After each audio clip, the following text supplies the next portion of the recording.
तो देखता था, सिर हथेली में दबा करके चकनाचूर कर देता था। अकबर को बड़ा घमंड था, इससे कोई नहीं जीत सकता।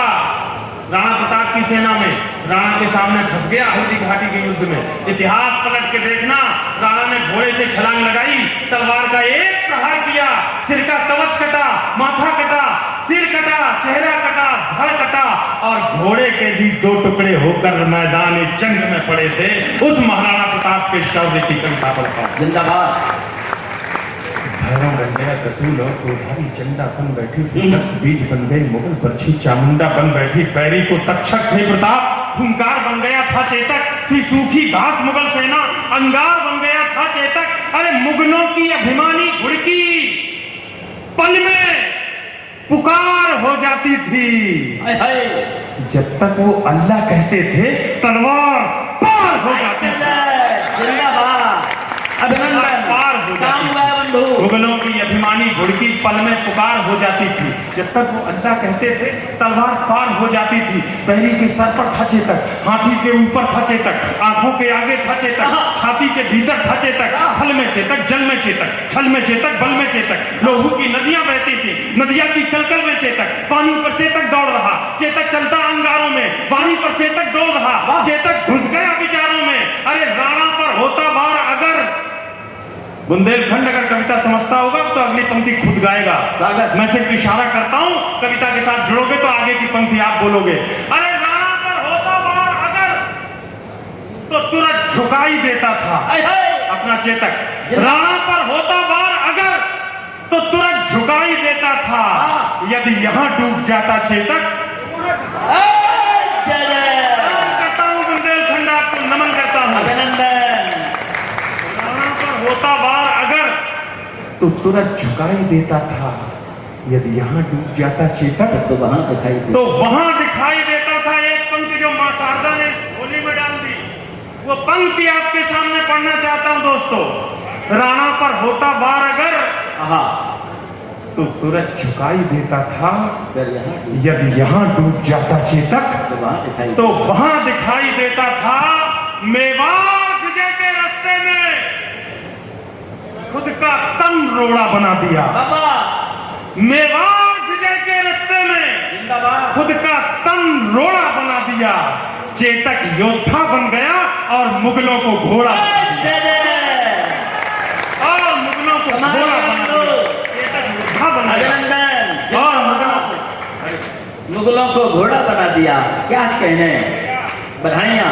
अच्छी लग रही पंक्ति? बहुत अच्छी लग रही। एक बार पूरा सदन, इस पंडाल के लोग भी दोनों हाथ उठा करके बोलिए मेरे साथ, भारत माता की। राणा पर होता वार अगर तो तुरंत झुकाई देता था। यदि यहाँ डूब जाता चेतक तो वहां दिखाई देता था। मेवाड़ विजय के रास्ते में खुद का तन रोड़ा बना दिया। चेतक योद्धा बन गया और मुगलों को घोड़ा बना दिया। चेतक कहता रणचंडी से आओ, अपना खप्पर खोलो। राणा चेतक के साथ साथ भारत माता की जय बोलो। थी बाघ मुक्त नीली आंधी मर्जी से पांव उठाता था। राणा के एक इशारे पर चेतक फौरन मुड़ जाता था।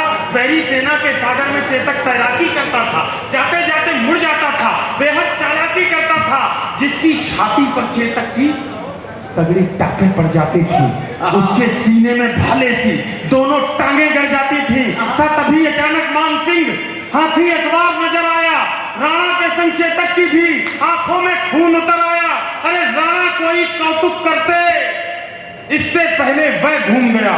अगली टांगों का प्रबल वार हाथी का मस्तक चूम गया। आघात अश्व का भारी था, सहकर हाथी लड़खड़ा उठा। इतने में राणा का भाला विद्युत जैसा गड़गड़ा उठा। गद्दार ठहर जा, पूर्ण हुए सब पाप तुम्हारे लगते हैं। तू भूल गया रणकौशल में हम पाप तुम्हारे लगते हैं। मच गई खलबली मुगलों में, राणा राणा का शोर उठा। घनघोर समर के अंधकार में जैसे कोई भोर उठा।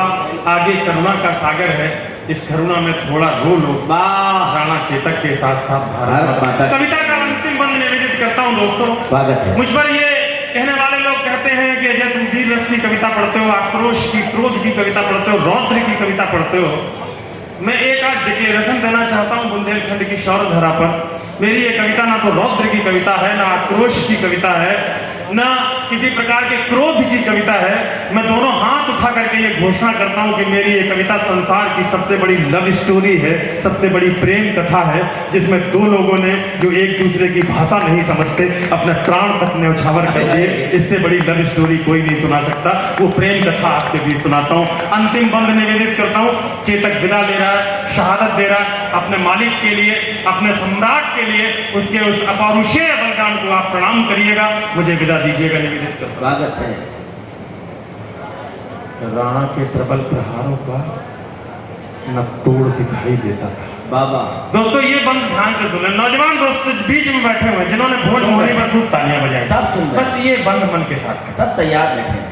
राणा के प्रबल प्रहारों का न तोड़ दिखाई देता था, बाबा न हल्दी घाटी में चेतक का जोड़ दिखाई देता था। संख्या बल में अकबर का दल राणा के दल से भारी था। 1/7 का अनुपात था। अपना अगर एक सैनिक था तो अकबर के 7 सैनिक थे। उन 7 सैनिकों से घिरा हुआ एक हिंदुआ वीर युद्ध लड़ रहा था। उसके युद्ध को सम्मान करिएगा। मैं कविता निवेदित करता हूँ। राणा के प्रबल प्रहारों का न तोड़ दिखाई देता था, न हल्दी घाटी में चेतक का जोड़ दिखाई देता था। संख्या बल में अकबर का दल राणा के दल से भारी था। हजारों घाव लगे थे पर राणा का हमला जारी था। घिर गया शगालों में नाहर, राणा को संकट पूछ गया, पर एक लिंग का हटीपूत दोधारी लेकर जूझ गया। इतने में झाला मन्ना झाला मान सिंह बड़ी सादड़ी रहते थे।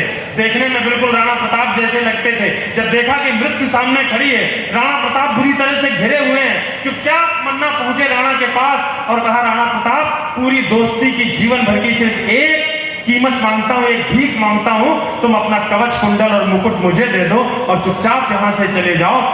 कैसे कहा और क्या प्रभाव हुआ कविता के रूप में रखता हूं।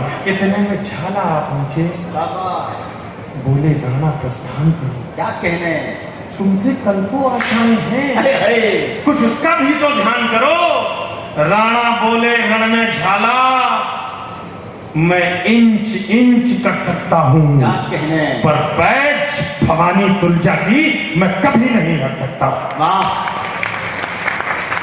तब एक लिंग का नाम लिया, देख घोर शपथ झाला बोले। दुश्मन का वार लिया खुद पर, होकर लथपथ झाला बोले, इनको मैं धूल चटा दूंगा, देखो तुम कल के मंगल को। झाला ने कसम दिलाई तो राणा चल निकले जंगल को। बढ़ते बढ़ते राणा मग में 21 गज का नाला आया। मंच के साथियों का भी साथ चाहता हूं। स्वागतम। बढ़ते बढ़ते राणा मग में 21 गज का नाला आया।